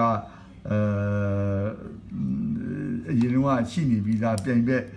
ဖာတာနဲ့နောက်အခုကအစရိယထူထောင်ပြီးတဲ့ကောင်ကြီးနဲ့နော်အဲ့ဒီလူမိုက်အဖွဲ့တွေနဲ့အဲ့လိုမျိုးတွေပေါ့လေအဲ့တော့ဘယ်လိုဟာနဲ့ဘာဖြစ်လာမှန်းမသိဘူးအဲ့လိုမျိုးတွေပေါ့ rival power တွေနဲ့နော်နိုင်ငံအသစ်တွေပေါ်လာတယ်အဲ့တော့ခုနအိန္ဒိယတွေကပဲကြည်ရင်တည်ရတယ်ဟိုအဲ့လိုပဲတော်သေးအောင်ချီကျူးရမှာတော့မလေးရှားနဲ့စင်ကာပူက AAC ခွဲသွားပြီးတော့ပေါင်းလုံးကလည်း AAC ပေါင်းပေးလိုက်တယ်အင်္ဂလိပ်ကလုတ်ပြီးဆိုတာပေါ့လေအပေါ်ပိုင်း၄ပြည်နယ်လည်းအင်္ဂလိပ်ကလုတ်ပြီးလို့ရလိုက်တာပေါ့လေယူရီးယားနဲ့အဲ့ဒါပေါ့အဲ့ဒါလေနော်အဲ့ဒါပြီးတော့မှနောက်မှပြောပါမယ်နော်အဲ့ဒီအကြောင်းကြီးဟိုယူရီးယားဘက်ကဟာဒီအကြောင်းတွေပါညာတွေနော်နိုင်ငံကနေပြီးဝင်ပြီးရှုပ်တာတွေနော်ထားပါတော့ဟိုအာဖဂန်နစ္စတန်ပဲကြည့်လိုက်ပြရှင်းလေးပဲအာဖဂန်နစ္စတန်မှာဗာလေဟိုဟာရုရှားတိုက်တုံးကအောက်ကနေပြီးတော့အမေရိကန်မြောက်ပြီးတော့အမေရိကန်တိမ့်ပြီးတော့ရုရှားပြန်မြောက်ပြီးတော့လက်နက်ဒီပါကြီးထောက်ပံ့တာဒီအောက်ကတော့လည်းအတူပဲဒီလိုပဲပြန်လုပ်ပါနော်တရုတ်နဲ့ဟာအခုနော်ဗမာပြည်ဖြစ်နေတာတွေပဲကြည့်တော့ဗျအဲ့လိုမျိုးတွေပေါ့နေညာပါဝါတွေကဝင်ပြီးရှုပ်တာတွေနဲ့နော်အဲ့တော့ empire ကြီးကနေပြီးတော့မှပြောင်းသွားတယ် modern nation state လေးတွေဖြစ်သွားတယ်အဲ့တော့အဲ့ဒါမှဒါကြောင့်မလို့ political revolution တွေပေါ်တယ်တရုတ်ပြည်လည်းအတူတူပဲ revolution ပေါ်တာအဲ့တော့တရုတ်ကတိုက်ထုတ်လိုက်လို့အဲ့ဒါစစ်လည်းပြီးရောဒုတိယကမ္ဘာစစ်လည်းပြီးရောတိုက်ထုတ်လိုက်လို့ဟိုဟာတွေဖြစ်သွားတယ်ဗာလဲချန်ကီရှိတ်တို့နော်တိုင်ဝမ်အခုထိမပြီးသေးဘူးဟုတ်လားရုရှားရဲ့အစိမ်းမှာကွဲသွားပြီးရုရှားကွဲလာတဲ့ယူကရိန်းအခုချနေတယ်ရုရှားဟိုတုန်းကလည်းနော်ချက်ကိုဆိုရဲလည်းဝင်တာပဲနော်အခုတခြားနိုင်ငံအရှေ့ဥရောပတွေသူဝင်တိုက်တာပဲနော်ဝင်သိမ်းတာပဲနော်အဲ့ဒီကတော့ပါဝါတော်များနေတာအခုမှပြတ်တာတွေအဲ့လိုပေါ့ဗျာဒါဘာဖြစ်လို့ညာဖြစ်လို့မှမဟုတ်ရုရှားထဲထဲမှာရှိတဲ့နော်တခြားဟာတွေကိုချနေတာပဲတရုတ်ကလည်းအခုထိလည်းဟိုရင်တော့ကလည်း လွတ်လပ်ရကစားလေးမှာကို90ဆို1950လောက်ကကိုနော်တိဘက်ကိုဝင်သိမ်းတာပဲချတာပဲဇင်ဂျန်ကိုဝင်သိမ်းတာပဲအခုဒီဇင်ဂျန်ကိုဆက်ချနေတာပဲဥရောပမှာလည်းဒီလိုပဲပေါ့ဗျာနော်ဥရောပလည်းဟိုဟာဒီအိုင်ယာလန်ဒီဘာဒီညာဒီနော်အဲ့ဒီအကိစ္စတွေဟုတ်လားဖြစ်လာပဲဟိုတင်းရလဲဗာလဲဟိုဟာဒီတခြားဟိုဗာလဲလွတ်လပ်ရေးကြီးညာရင်လို့ဟာဒီဗာဒီချစ်ရွက်ကောက်ပွဲတွေဗာဒီနဲ့အကုန်ဖမ်းတာတွေဟိုဟာဒီဒီဟာဒီအကုန်လုံးဖြစ်ကုန်တာအများကြီးပါပဲဒါတွေကနေရာတကာဖြစ်လာပဲနိုင်ငံရေးတွေပါအဲ့ဒါခရစ်ယာန်ချတော့လည်းခရစ်ယာန်တွေကတတ်နေရတယ်လို့မပြောကြဘူးပါဇက်ပိတ်နေတာနော်ဟုတ်ပြီနော်အဲ့ဒါတိုးတက်အောင်လို့ဟိုလုပ်တဲ့အချိန်မှာလှုပ်ရှားမှုတွေမှာကြာလဲ modernization အတွက်ကြာလဲ19-20ရိုင်းတို့မှာဆိုရင်เนาะအမြန်တိုးတက်လာအောင်လုပ်တဲ့အချိန်မှာဥပဒေအသစ်တွေကျောင်းတွေเนาะကျောင်းတွေကပုံစံမျိုးနဲ့ခင်မီကျောင်းတွေဖြစ်လာတယ်เนาะစီးပွားရေးပြင်ဆင်မှုလုပ်တယ်အဲ့ဒါတွေနဲ့ဆိုရင်မကြိုက်လို့เนาะအဲ့ဒါတော့ဗာလဲဆိုတော့အီရန်ဆိုကြည့်ဗျာအီရန်ရှားဘရင်ကိုတော်လှန်ပြီးတော့နော်ဒီ Islamic Revolution ပေါ်လာတယ်ဒါကိုပြန်ပြီးတော့တော်လှန်ခြင်းနဲ့အမေရိကန်မြောက်ပြီးတယ်နော်အမေရိကန်မြောက်ပြီးတယ်မူဆက်ကနေဝင်ပြီးတော့အထဲကြောင်ဝင်ပြီးခောက်ဆန်တယ်ကြည့်လာကြအထဲဒီခေါင်းဆောင်တွေတတ်တယ်အထဲဝင်ပြီးတော့ပြစ်တယ်အိမ်တွေဝစ်တတ်တယ်အဲ့ဒီမှာရောက်တဲ့ဧည့်သည်တွေကိုတတ်တယ်အကုန်လုံးအဲ့ဒါနေနဲ့နော်အဲ့လိုမျိုးတွေပေါ့ဒါတွေကဖြစ်နေတာဒါတွေကအဲ့ဒါလေမွတ်စလင်မလို့ချနေတာမဟုတ်ဘူးဗျာနော်သူတို့တွေဘာလို့ချရလဲဆိုတော့ဒါတွေသူတို့လာပြီးတော့ဒီမွတ်စလင်တွေကိုမြောက်ပေးပြီးတော့သူတို့လာတိုက်မှာကြောက်လို့သူတို့ချနေတာတူရကီကလည်းတူတူပဲ secularization လုပ်ပလိုက်တာအရင်တုန်းကပဲနော်ကမာအတာတတ်တို့ဘာလို့ခစ်ဒီနောက်တစ်ခါအခုခစ်ဒီအခုလည်း power struggle တွေကရှိနေတာပဲနော်အဒူဂန်တို့ဆိုလည်းဒီလိုပဲဆက်နေရအောင်နဲ့လုပ်နေကြတာအီဂျစ်မှာလည်းဒီလိုပဲအီဂျစ် revolution မှာအန်ဝါဆလက်တို့ဘာလို့ညာတို့နဲ့တအားအာဏာဟောဖြစ်လာတယ်နောက်ကြတော့ဒါပဲလေနောက်ကြတော့ဒီခါ spring revolution နဲ့ဒီarab revolution နဲ့ဒီဘာပေါ်လာကြတော့ဒီခါမူစီတို့တက်တော့အခုစီစီတို့ကပြန်အာဏာသိမ်းမမပြီးလို့ပဲလေဗျာကျတော့မမပြီးတိုင်းမျိုးပေါ့တူတက်တဲ့လူတက်လာတော့ပြန်သိမ်းတာနော်ဟိုမလဲဒူလူပဲအခုကဘာလဲဘင်္ဂလားဒေ့ရှ်ရောအဲ့ဒါတွေဖြစ်နေကြတာမွတ်စလင်နိုင်ငံမလို့ဖြစ်ကြတာအချင်းချင်းတတ်နေကြတာသူကသူဒါကိုမွတ်စလင်တွေကပဲဒုက္ခငပွားကြီးလုံနေတာတကယ်ငပွားကြီးကအမေရိကန်မှနေရတာကတော့အပွားကြီးငပွားကြီးလုံနေတာလေကျန်တို့ဟိုဟာကြီးကအမေရိကန်ရဲ့ဆက်ရခေါ်ရမလားအဖေကြီးပြောရမလားပထွေးကြီးပြောရမလားအဲ့ဒီကောင်ကြီးကနိုင်ငံငယ်လေးနဲ့အထေးလေပိုင်းမှာအဲ့ဒီကောင်ကနေပြီးတော့ဟိုဝင်ကျဲဆိုတော့အဲ့ဒါတော့ဂျူလီယက်လုံနေတယ်ခင်ဗျာတို့ကနော်မွတ်စလင်ပဲလိုက်တယ်ညှိုးထိုးနေတယ်ပြန်လဲစဉ်းစားကြပါဦးဗျာလူဆိုတာဖြစ်လာရင်ပြတ်တာဖြစ်လာမှာပဲလူဆိုတာဖြစ်လာရင်ပြတ်တာဖြစ်လာမယ်အိုမယ်နာမယ်သေးမယ်ပြတ်တာဖြစ်မယ်ရန်ဖြစ်မယ်စစ်ဖြစ်မယ်မုန်းမယ်ချစ်မယ်ဒါတွေလွတ်အောင်လို့တရားထိုင်ကြပါဗျာခင်ဗျားတို့နော်ဘုရားဖြစ်အောင်ကြည်ကြပါဗျာဒါပဲရှိတာပေါ့ခင်ဗျားတို့ကဒါကိုမွတ်စလင်ကြမှာလာပြီးတော့ပြောနေလို့နော်ဟုတ်ပြီနော်လူရလို့ဖြစ်လာရင်ချစ်တာမုန်းတာတွေစိုးတာကောင်းတာတွေအကုန်ရှိမှာပဲလူဆိုးလည်းရှိမှာလူကောင်းလည်းရှိမှာကိုယ်ကလည်းကောင်းအောင်လုပ်ပေါ့ဒီလူကမွတ်စလင်ဆိုမှဒစိတ်ကြီးကပ်ပြီးတော့မှအိုမေကြီးတုတ်ပြီးတော့မှနော်ဝလုံးချီတုတ်ပြီးရမ်းတဲ့ဟာမျိုးကတော့စကားပြောတာရိုင်းလို့ဖြစ်သွားတယ်နော်ခင်ဗျားတို့အဲ့လိုပဲလုပ်နေတာဟုတ်ဗျာနော်ဟုတ်ပြီနော်အဲ့လိုပဲကလားယူသွားလို့ဆိုဒီမှာရှိတဲ့ကလားတွေရောဗမာမတွေနော်ဗမာထီးတွေဒီမှာကလားတွေတရုတ်တွေမလေးတွေယူပြီးတော့မှနော်အဲ့ဒါကြတော့နော်ဘူရီကိုယူလာရောဂျပန်တွေယူဟိုမဲ့လဲဂျပန်တွေမှာဘယ်လောက်ရနေမယ်ကိုရီးယားတွေဘယ်လောက်ရနေမယ်မသိဘူးကျွန်တော်လည်းမသိဘူးနော်ဟုတ်ပြီနော် authoritarian government စီနောက်ကြတော့အဲ့ဒီမှာခေါင်းဟိုဟာတွေအာဏာရှင်အစိုးရတွေရှိနေတယ်ဆိုရင်ကိုလိုနီပြီးရသားမှာဆိုရင်မွတ်စလင်နိုင်ငံတော်တော်များများအာဏာရှင်တွေအုပ်ချုပ်တာစစ်အစိုးရတွေအုပ်ချုပ်တာကြည့်လားဒီအင်ဒိုနီးရှားဆိုစစ်အစိုးရအဆက်ပြောင်းမှုဟာအတွက်နော်ဟုတ်လားအခုဟာလေဖိလစ်ပင်းဆိုခရစ်ယာန်နိုင်ငံဗျာအဲ့လေဒီလိုပဲဖြစ်နေတာပဲဗျာစစ်အစိုးရတွေဒီမိုကရေစီဟာဟိုဟာဖြစ်ဒီဟာဖြစ်ခြားစားတာနဲ့ဟိုတော်လှန်ရေးလုပ်တာနဲ့ဟုတ်လားနော် အဲ့ဒါတော့မွတ်စလင်မပဲခင်ဗျားတို့က maybe ဒါမွတ်စလင်မလို့ဖြစ်တယ်ဆိုပြောလို့ကတော့ဘယ်ဟုတ်မလဲဗျာမုန်းမနေရပါနဲ့အလကားနေနဲ့ထပ်ပြီးတော့နာဘောဒုတ်ကိုထပ်ထိုးမနေပါနဲ့နော်ဟုတ်ပြီနော်မြင်းနေရလှန်ဆိုင်နေပါနဲ့ဗျာနော်အဲ့ဒါတော့အဲ့လိုမျိုးရှိကြတော့အဲ့လိုဖြစ်တယ်ဆိုရင်နော်ဒါ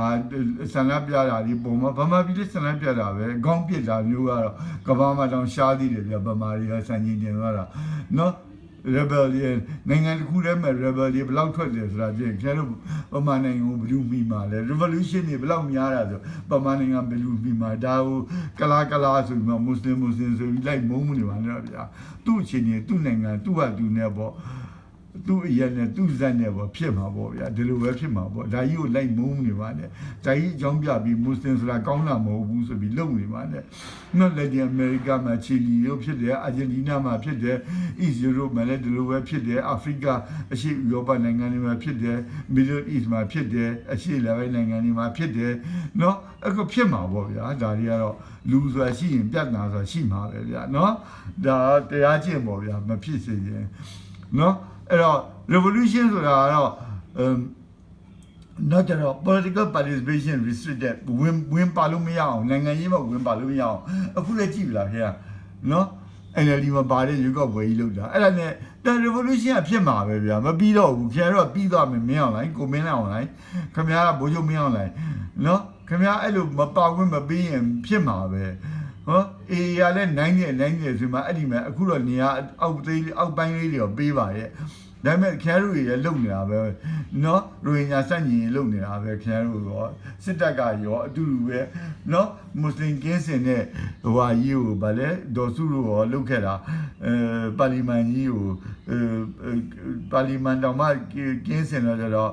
ဝန်ကြီးအဖွဲ့ထဲမှာလည်းမပါဘူးနော်ဗိုလ်ချုပ်တွေထဲမှာလည်းမပါဘူးထိတ်ကဘူမူးကြီးတွေထဲမှာမရှိဘူးမွတ်စလင်ဆိုတာနော်ရဲမှလည်းမရှိဘူးဒီမလာကြည့်တယ်တော့မှာဗျာဗိုလ်ချုပ်လည်းပေးထားတယ်ဗျာနော်တရုတ်တွေပါလေညာတွေဗိုလ်ချုပ်ပေးရဲမှလည်းရဲထဲမှာလည်းရဲဒါရိုက်တာတွေပေးထားတယ်ဗျာအခုထိတ်ဆုံးတော့ဘယ်ရမလဲဗျာဒါပေမဲ့ရတာပေါ့တခြားနိုင်ငံတွေမှာလည်းပေးထားပဲဗျာနော်အင်္ဂလန်မှာဆိုလည်းခင်ဗျာဟိုတော့မှဘယ်လိုလဲဟိန္ဒူတော်မှဝီကြီးချုပ်ခန့်ထားသေးတာဗျာဝီကြီးတွေခန့်တာမွတ်စလင်တွေရောဗာရောညာရောတရုတ်တွေရောတပုံကြီးပါဗျာနိုင်ငံထဲမှာခဲရုနိုင်ငံကျမှပဲမွတ်စလင်ဆိုမပေးဘူးဆိုလို့တာနော်တရုတ်ကတော့မွတ်စလင်အောင်ဆောင်ပြီးတော့ပေးလိုက်တယ်ဘာ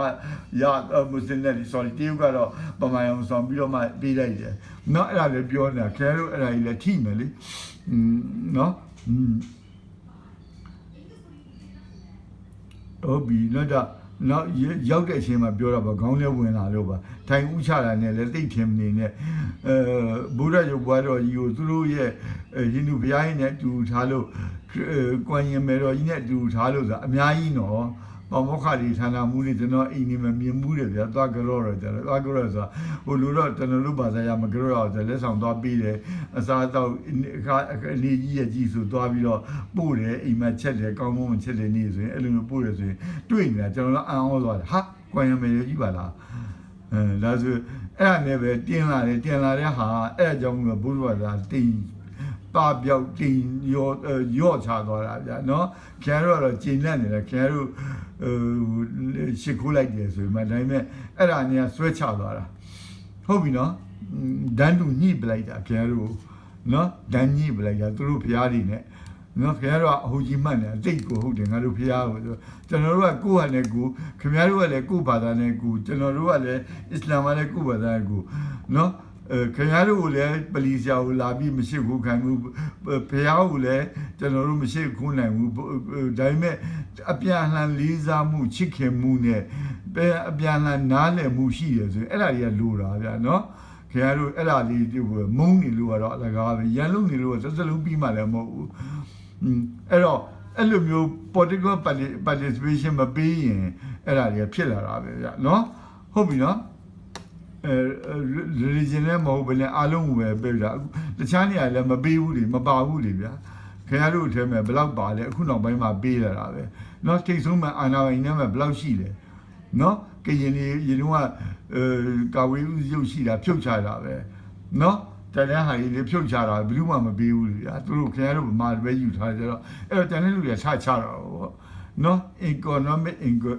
inequality နော်အဲ့ဒါချမ်းသာကြွယ်ဝတာနဲ့ဆင်းရဲတာနဲ့တိတ်ကွာဟနေရင်နော်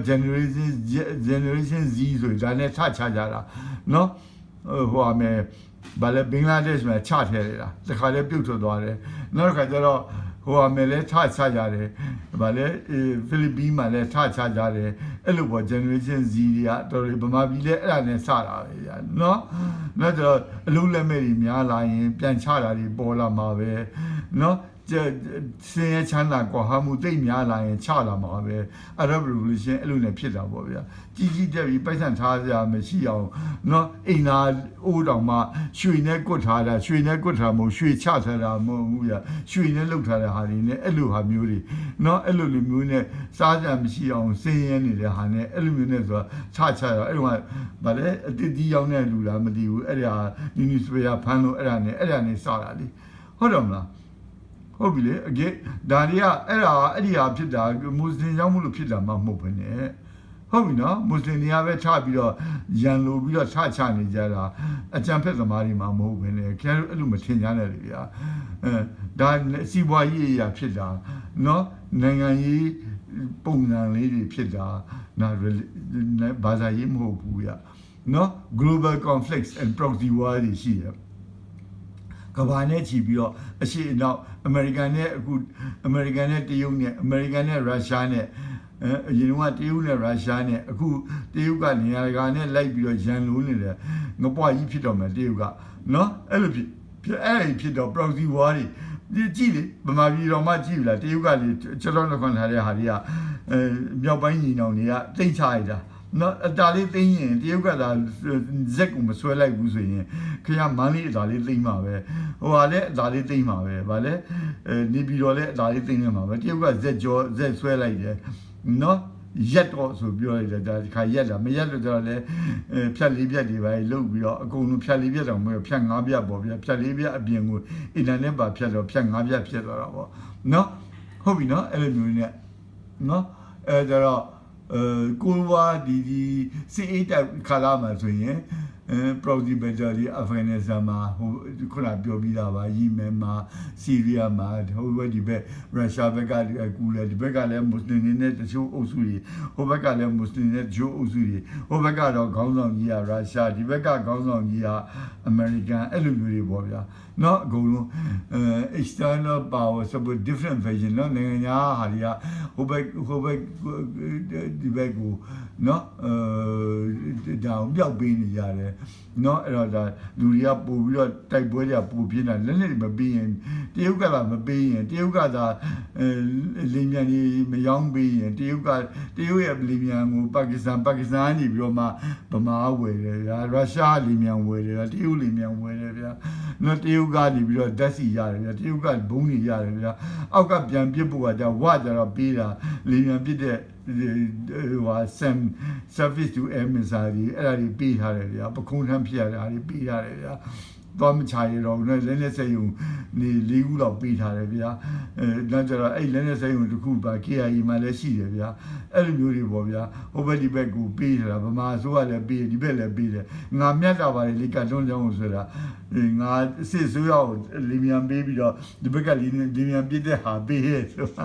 ရောင်းပေးတယ်ငါလည်းဖက်ဆုံးရောင်းပေးတာပဲဆိုမှအဲ့လိုမျိုးပေါ့ဗျာငါတရုတ်မမှုပါဘူးပြောတာမဟုတ်ဘူးเนาะအဲ့လိုပဲအမေရိကန်လည်းအဲ့လိုပဲလေဗျာအမေရိကန်လည်းဟိုတုန်းကမိတာပဲမလားဗျာအမေရိကန်ဗမာပြည်မှာတရုတ်ဖြူကိုချပေးတာလေလေးတွေနဲ့ YouTube ကိုပြစ်ချတာလို့သိရမလား spy လေးများပြစ်ချကြတို့မိလိုက်မှာမို့ကျွန်တော်တို့ကမှတ်ရကျွန်တော်အဲ့တုန်းကဖတ်တယ်ဗျာမှတ်တယ်ဗျာအဲ့တုန်းကမေးတယ်လို့မမေးတယ်လို့မမေးရမေးတယ်နော်ကျွန်တော်ကဟိုမဲ့မမေးရလုံးဝမမေးဘူးဆိုရင်တော့ခင်ဗျာ AI လေးသာနေမှာအခုကမေးတယ်လို့ပဲဒါဖျားသခင်ကလည်းမေးတတ်မှာပဲဒါမှမို့ရင်ဒါငိုးနေရမှာနော်အဖေဆုံးနဲ့အမေဆုံးနဲ့အဲ့ဒါနဲ့ဆိုထိုင်းကုန်နေတာနဲ့ပြီးမှမဟုတ်တော့ဘူးဟိုကဖြစ်တယ်ဒီဟာဖြစ်တယ်ရည်စားကွဲတယ်ဆိုရင်ထိုင်းကုန်နေတာနဲ့ပြီးမှမဟုတ်တော့ဘူးဟုတ်ဘူးလားနော်အဲ့ကြတော့မေ့တာလည်းဘုရားသခင်ကပေးထားတာပဲဗျာနော်အသက်ကြီးလေးမေ့တတ်လေပဲဒါနဲ့မိုးရင်လည်းယူလိမ့်မယ်နော်လူတွေကိုအဲ့ကြတော့ဘာဖြစ်ဖြစ်ရှိကိုဖတ်တာပေါ့ဗျာနော်အစိုးရကအကောင်းပေါ့ဗျာဟုတ်ပြီနော်ဘ ဘုရားအဲ့ကြောင့်မို့ဟိုဟာအဲ့လည်းဖတ်ကြပါပဲဗမာတွေအများကြီးစိတ်ဖိစီးမှုတွေဖြစ်နေတာနော်ပူလီယနာမိသားရှင်မလေးဖြစ်မြတ်ဟာအကြောင်းကိုအကောင်းကိုကောင်းတဲ့အချက်တွေဖတ်ရင်ဒီမဲ့လဲကျွန်တော်အများကြီးပြောရတယ်ကြော်ညာပေးနေရတယ်နော်ဗါလဲဆိုတော့ဒါပဲ blessing of God သူကတော့ Christian ဆိုတော့ blessing of God တခုမကောင်းတာဖြစ်လိုက်လို့ဆိုရင်ဘာဖြစ်တယ်ကောင်းတာလေးကဘာရှိတယ်ဆိုနော် the blessing of Allah ကျွန်တော်ဆိုရင်အဲ့ဒါမရဘူးမရရင်မဖြစ်လေဒီရောက်လာတယ်ဒီမကြပါဖြစ်လေညာဖြစ်လေသာသမီတွေအဲ့လိုပြန်တွက်ကြည့်ရင်ဟိုဟာကြီးကိုစိတ်နာနေတာမလို့လားပြောတာအဲ့ဒါခင်ဗျားတို့အဲ့ဒါကြီးပြတ်ဖို့ရတယ်ပြောနေတာသူကန်နဲ့သူလာတာပဲလေဗျာမဟုတ်ရင်ဘာမှမဖြစ်ဘူးကျွန်တော်ပါဇက်ပိတ်ပြီးနေနေရမှာထက်တယ်ကျွန်တော်ဒါပြောနေတာဟုတ်လားနော်ဘာဖြစ်လဲကျွန်တော်ညီကိုပေးတယ်ကျွန်တော်ညီဟိုမနဲ့နေနေလေဗျာဟုတ်ဘူးလားဗမာပြည်နေနေဗမာပြည်အလုပ်ကျွေးပြုနေတယ်ဟုတ်ပြီလေဟမ်အဲ့တော့ external power တွေအကြောင်းမလို့ပူပြီးတော့တိုင်းပြည်ရရှားမြောက်ပေးဟိုကမြောက်ပေးဒီဘက်ကလည်းဒီဘက်ကမြောက်ပေးတဲ့ဟာတွေရှိတယ်ဗျာเนาะအရင်တုန်းကရှေးတုန်းကဒီကရင်ပြည်ဘက်ကနေပဲလာတာဒီဘက်ကနေပြီးတော့ပေးနေတာမျိုးလို့အမျိုးစုံရှိတာပေါ့ဗျာဆိုအဲ့တော့ဘာလဲဗျဘယ်လိုရှင်းပြမလဲအခြေခံအကြောင်းကဘာလဲเนาะမွတ်စလင်နိုင်ငံတွေမွတ်စလင်လူများစုနိုင်ငံတွေပဲချနေကြတာတွေကဟုတ်တယ်နိုင်ငံကြီးရာတို့စီးပွားရေးရာတို့ကိုလိုနီယာ pressure တွေတို့အဲ့ဒါကြောင့်ဖြစ်တာဗျမွတ်စလင်ဖြစ်လို့ထပြီးတော့အကြမ်းဖက်သမားတွေဖြစ်ပြီးတော့တယောက်ချနေကြတာမဟုတ်ဘူးအဲ့လိုချင်းဗမာပြည်နယ်ပဲရှင်ကြီးခင်ဗျားတို့အခုဆိုပို့နားလဲမယ်ခင်ဗျားတို့ဗမာတွေရောရှမ်းတွေရောကချင်တွေရောအကြမ်းဖက်သမားဖြစ်လို့သဘုံတွေဖြစ်နေတာမဟုတ်ဘူးသဘုံလို့ပြောရတော့မကောင်းဘူး revolution တော်လိုင်းသမားတွေဖြစ်နေတာမဟုတ်ဘူးအေးရအကြမ်းဖက်သမားဖြစ်လို့တော်လိုင်းသမားဖြစ်နေတာမဟုတ်ဘူးအဲ့လိုလေတွက်တယ်ဆိုရင်နားလဲပေးပေါ့ဗျာနော်ဟိုဟာဒီလေအေးရရခိုင်ကြီးလေဟိုဘက်ဒီဘက်မှာရှိသလိုမွတ်စလင်တွေဟိုဘက်ဒီဘက်ရှိတာပဲရိုဟင်ဂျာတွေလည်းဟိုဘက်ဒီဘက်ရှိတာပဲနော်ဟုတ်လားကရင်တွေလည်းဟိုဘက်ဒီဘက်အကုန်ရှိတာပဲနော်ရခိုင်တွေဆိုဘယ်လောက်များလဲဟုတ်လားမင်းအောင်လိုင်းမိမတောင်ဖြစ်နေတယ်အဲ့သွားတက်လို့ရမလားနော်မျိုးစုံပေါ့ဟိုဘက်ဒီဘက်ကတော့ရှိမှာပဲလူဆိုတာဖြစ်ရင်ဟိုဘက်ကြိုက်လို့ဒီဘက်ကြိုက်လို့ဆိုတာရှိနေမှာပဲအဲ့ဒါရင်နဲ့နော်ခဲလို့အမေရိကန်ကလုတ်ခဲ့တာလေဗျာဂျပန်နဲ့ဒုတိယကမ္ဘာစစ်ဖြစ်တော့ဂျပန်ကြီးအကုန်လုံးကိုကက်လက်မဲ့ထည့်ပြလိုက်တာနော်အမေရိကန်နဲ့အခုကနေရိုးလို့ဖြစ်ကြတော့အမေရိကန်ကြီးအကုန်လုံးမောင်းထုတ်တာတော့အခုတခါဟိုအာဖဂန်နစ္စတန်တယောက်ကနေပြီးတော့တက်လိုက်တာနဲ့တယောက်လေးတက်လိုက်တာနဲ့သူတို့တက်လို့လားအဲ့လိုလားလုပ်ရရင်ဘယ်လိုလုပ်မလဲအခုကခဲတို့ဗမာတွေရောဘာရောညာရောရှိသမျှဟာတက်တဲ့နိုင်ငံလူတွေအကုန်ပိတ်လိုက်တာနဲ့အဲ့တော့ကြီးမစိုးဘူးလေဗျာခဲကမုံမဲ့တော့ခဲတို့ကဘာထရမ်လေးရဲ့ပဲလုပ်နေတယ်ထရမ်ကတော့မမုန်းဘူးလားဗျာဟမ်ဟုတ်လားဟုတ်ပြီလေအဲ့လောက်ကြီးထအောင်တယောက်တလီနဲ့မဟုတ်ဘူးအဲ့လောက်ကြီးထအောင်အကြီးကျယ်လုပ်နေတဲ့ဟာကြီးနဲ့ဟုတ်လားအဲ့တော့ဘာဖြစ်လဲဆိုတော့အဲ့တော့မွတ်စလင်နိုင်ငံတွေကဘာတွေဖြစ်နေလဲဆိုတော့ကိုလိုနီတွေခံနေရတာဗမာပြည်ရဲ့ကိုလိုနီကြောင့်မလို့ပြန်တိုက်တာပဲလေဗျာဆရာဆန်းလုံးတော့အပြစ်ပြောမလားနော်ဒါလက်တော့ဟိုထောင်းသုံးအပြည့်ရေးတော်ပုံတွေပြောမလားကျောင်းသားသပိတ်တွေကိုပြောမလားအလုသမားသပိတ်တွေပြောရင်းနှီးသပိတ်ကိုအပြည့်ပြောမလားနော်ဥနဲ့ဝင်းကိုတော်လာမှုဟာတက်ကိုအမျိုးစုံလုံးကြတဲ့သပိတ်တွေကျောင်းသားသပိတ်တွေပြောမလားနော် ABSDF တွေကိုအပြည့်ပြောမလားကျောင်းသားသမဂ္ဂတွေကိုအပြည့်ပြောမလားဘယ်လိုပြောရမှာလဲဗျာသူ့အချိန်နဲ့သူကသူမှန်တယ်ထင်တာသူတို့လုပ်ကြတာပေါ့မွတ်စလင်နိုင်ငံလည်းအဲ့လိုပဲဖြစ်တာပေါ့ဗျာဟုတ်ဘူးလားအခုလည်းဘယ်လောက်တော့များနေလဲနော်အမ်ပါယာကြီးပြိုကွဲသွားပြီဆိုရင်လည်းအောက်ခြေကထကွဲကြတာပဲဗမာပြည်လည်းဖြစ်တာပဲအဲ့လိုမျိုးနဲ့နော် geopolitical အခုစစ်တပ်ကြီးတာပြိုကွဲသွားပြီးပျောက်သွားရင်အဲ့မဲ့တစ်ဖက်လည်းအကုန်လုံးဖြစ်သွားပြီးအကုန်လုံးညီပြီးတော့မှပြည်အောင်စု Federal Democratic ပြည်အောင်စုမြန်မာနိုင်ငံတော်ကြီးဆိုဖြစ်မယ်ထင်လားဟိုတူလူ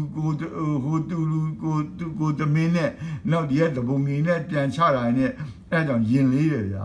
စစ်တပ်ကြီးပြိုကွဲသွားတယ်ဗမာပြည်ရဲ့ယင်လေးတယ်အဲ့ဒီစစ်တပ်တကဟာတွေရောနော်ရဲတွေရောကြံ့ဖို့တွေရောဒလက်တွေလည်းရှိနေတာဟိုနောက်တစ်ခုဓမြနော်စက်ကြီးတောင်းပြန်မေးဆွဲနော်အဲ့လိုမျိုးနဲ့အမျိုးစုံဖြစ်မှာအဲ့တော့စစ်တပ်ကနိုင်သွားရင်ရောအခုလက်နက်တွေအကုန်ရှိနေကြတာ နော်ဖြစ်မှာပဲအဲ့လိုမျိုးတွေပေါ့ဗျာဖြစ်တာဟိုအားလုံးကလည်း funny နဲ့မရတော့ဘူးဘာဖြစ်လဲညာဖြစ်လဲဆိုအခုတော့ပြဿနာတွေပေါ်တာအဲ့လိုမျိုးတွေဖြစ်တော့မှာပဲအဲ့ကြတော့နှစ်ဖက်ညှိပြီးတော့အဲ့ဒါကိုပြောနေတာဘလူးအုပ်ချုပ်ကျွန်တော်တို့တွေကတော့ဟိုပြေဘူးမွတ်စလင်ပေါ်မှာတရားမျှတမယ်ဒီမိုကရေစီရှိမယ်လူခွင့်ရေးတန်းလူရမယ်နော်ရိုဟင်ဂျာတွေပြန်လာလို့ရမယ်ဆိုအဲ့ဒါနဲ့ကိုလက်သက်မခံနိုင်တဲ့လူတွေကရှိနေတာအဲ့တော့ဘယ်လိုလုပ်ပြီးမှလဲဗျာခဲတို့အမုန်းတရားကြီးမပယ်နိုင်လို့မွတ်စလင်ကိုဒန်းတူမထားနိုင်ရင်ဒန်းတူအခွင့်အရေးမပေးနိုင်ရင်အဲ့ဒီဟာပြဿနာတွေကပြီးမှမဟုတ်ဘူးဗျာနော်ဟုတ်ပြီနော် empire အဲ့ဒါကိုလိုနီအခြေအနေရောက်လို့ရယ် empire ကြီးပြိုကွဲလို့ရယ်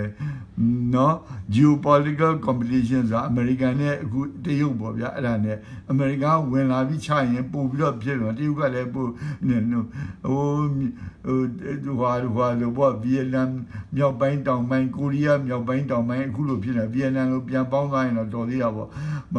ပြီးကိုရီးယားလိုမပေါင်းမလဲဖြစ်နေရင်နော်ဘယ်လိုလုပ်မလဲနော်ဗမာပြည်လေအဲ့ဒါတရုတ်ကဝင်တယ်အမေရိကန်ကဝင်တယ်ဆိုတိုင်းနော်ထချနေကြရင်ပြတ်လာမချလို့ရင်တော်သေးတယ်နော်ကြတော့ဒီလိုအာဏာရှင်စနစ်တွေဖြစ်လာတာတွေနော် economy မညီမျှမှုတွေစီးပွားရေးမညီမျှမှုအဲ့လိုဖြစ်မှာပဲအဲ့တော့ဒါကြောင့်များနော်မွတ်စလင်နိုင်ငံတွေတက်နေကြတယ်ဆိုတာဒီမဲ့နော်ဒီပုံလေးနဲ့နော်မွတ်စလင်နိုင်ငံတွေနော်ဒီမဲ့တက်နေကြ revolution တွေဖြစ်နေတာမွတ်စလင်နိုင်ငံတွေပဲအကုန်တက်နေကြတာဒီမဲ့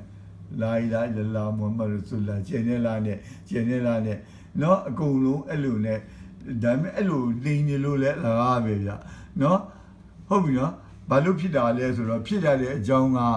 နော်ဖြစ်ရတဲ့အကြောင်းကဒါနဲ့ဒီလိုဖြစ်တဲ့အကြောင်းတွေဟာဒါဒီအကြောင်းမလို့ဖြစ်တာမွတ်စလင်ဖြစ်လို့ဖြစ်နေတာမဟုတ်ဘူးနော် Christian majority country တွေမှာလည်းဖြစ်တာပဲ revolution တွေကနော်ဗုဒ္ဓဘာသာနိုင်ငံတွေမှာလည်းဖြစ်နေတာပဲဗမာနိုင်ငံလိုပေါ့ဟိန္ဒူတွေမှာလည်းမကြည်တဲ့ဟာတွေရှိနေတာပဲ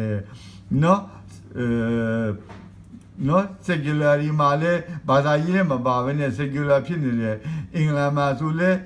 အဲ့ဒါအိုင်ယာလန်ဒီခွဲထက်တာမခွဲထက်တာအဲ့ဒီကိစ္စတွေဟိုဟာဒီဟာတွေတိုက်ကြတာဒီတခြားနိုင်ငံတွေဖြစ်နေတာပဲအဲ့တော့လူဆိုတာဖြစ်ရင်ပြဿနာဖြစ်မှာပဲဗျာနော်အဲ့တော့လူတွေကိုမုန်းမနေနဲ့လူမမုန်းနဲ့ပေါ့မူပဲပေါ့လုတ်တဲ့ဟာ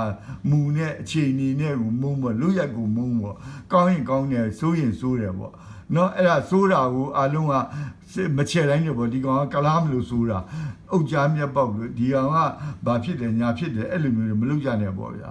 ဟုတ်ပြီနော်ဒီလောက်ဆိုရင်ရတော့ပြီးတဲ့လူပါရဲ့